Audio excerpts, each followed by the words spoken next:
அனைவருக்கும் வணக்கம்.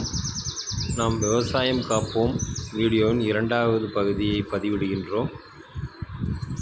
இப்போ நாம் காமிக்கின்ற வீடியோ பார்த்திங்கன்னா காய்கறி பயிர்கள் காமிக்கிறோம். நம்ம அன்றாட தேவைகள் பயன்படுத்தக்கூடிய முட்டைக்கோஸ், கத்திரிக்காய் இது போன்ற செடிகள் நம்ம பயிரிட்டுருக்குறோம்.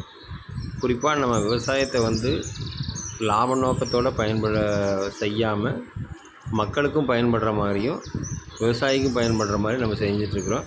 இப்போ நம்ம முட்டைக்கோஸ் செடியில் பாருங்கள், புழு தாக்குதல் இதுகெல்லாம் அதிகமாக இருக்குது. அதே மாதிரி காய்கறி செடிகள்லேயும் புழு தாக்குதல் அதிகமாக இருக்குது.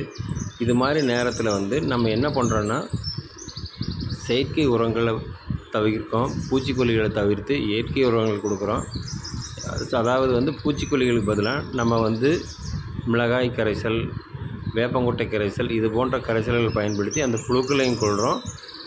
மக்களுக்கு ஒரு நல்ல தரமான இயற்கையான காய்கறிகளை கொடுக்குறோம். இயற்கையையும் பேணுவோம், விவசாயியும் காப்போம். நன்றி, வணக்கம்.